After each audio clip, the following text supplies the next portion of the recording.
I now give the floor to the representative of Pakistan. Thank you, Mr. President. Mr. Undersecretary, we are pleased to see you preside over this session at the outset of the UK presidency. I would also like to thank UNOCT's Acting Undersecretary General, Mr. Alexander Zuev, and the Executive Director of CTAD, ASG Natalia Gammon, for their comprehensive briefings. And these briefings have highlighted the level and complexity of the challenge posed by terrorism, in particular Daesh, and how it is deepening instability and threatening international peace and security around the world. We also take note of the 22nd report of the Secretary General and the 37th report of the Analytical Support and Sanctions Monitoring Team. Mr. President, Pakistan condemns terrorism in all its forms and manifestations. As a frontline state in the global counterterrorism efforts, we have sacrificed blood and treasure with more than 90,000 casualties and staggering economic losses over the years.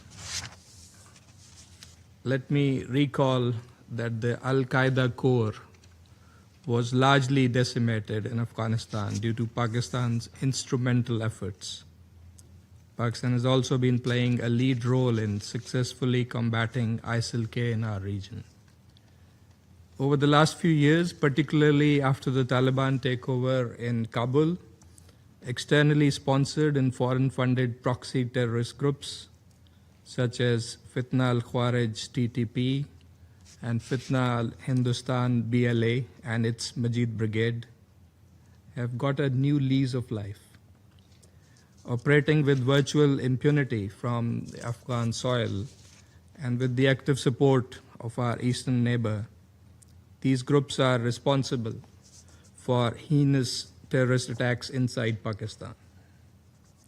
Just this weekend, BLA claimed responsibility for a series of terrorist attacks across multiple locations in the Balochistan province of Pakistan that resulted in the martyrdom of 48 innocent civilians, including 5 women and 3 children. 145 BLA terrorists were neutralized during the effective riposte by our valiant security forces. We hope the Council will act swiftly to designate the BLA under the 1267 sanctions regime, acceding to the listing request that is currently under consideration. And we thank the Security Council members for the swift press statement condemning these terrorist acts, and all our friends and well-wishers across the globe for the outpouring of support and solidarity with Pakistan. We remain resolute in eliminating this externally sponsored scourge from our soil and exposing the sponsors, financiers, aiders, and abettors sitting across our borders. President, globally, the terrorism landscape has also evolved significantly. Terrorist attacks continue as terrorist groups have also proliferated geographically. As noted in the ESG's report, the threat posed by Daesh has increased steadily, becoming more complex and intensifying in multiple theaters, notably in West and Central Africa, the Sahel, and our region, South Asia.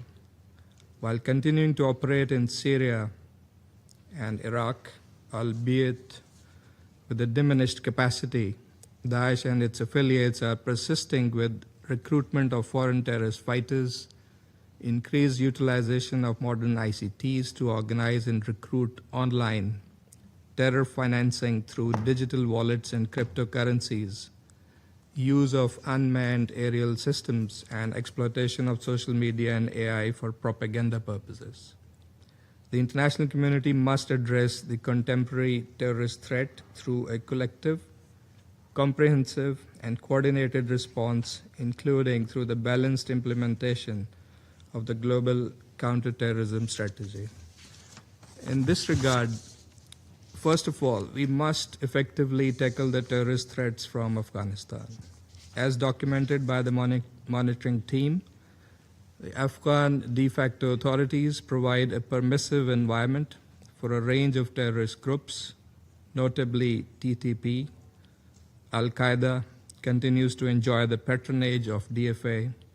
ISIL-K remains active with an external focus, and ETIM, TIP members move freely within Afghanistan.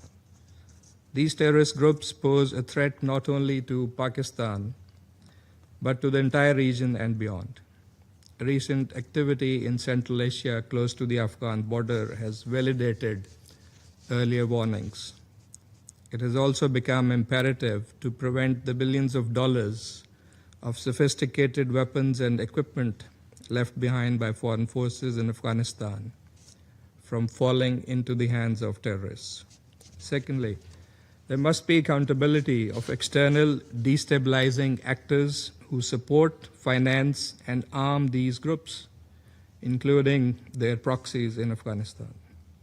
Third, there must be zero tolerance for state terrorism of the type on crass display in Indian illegally occupied Jammu and Kashmir and other situations of foreign occupation.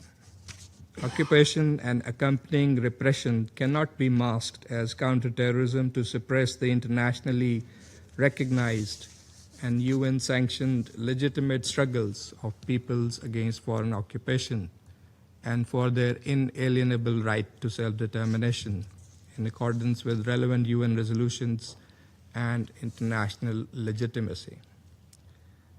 Fourth, the need to adapt the UN counterterrorism architecture and sanctions regimes to ensure that they adequately respond to current challenges and represent a fair, just, and comprehensive mechanism to address the global scourge of terrorism.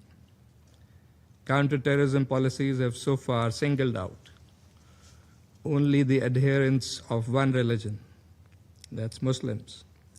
There is a need to encompass the new and emerging forms of terrorism, including white supremacists, far-right extremists, violent nationalists, fascists, xenophobic, Islamophobic, and anti-Muslim groups, and similar ideologies in various parts of the world.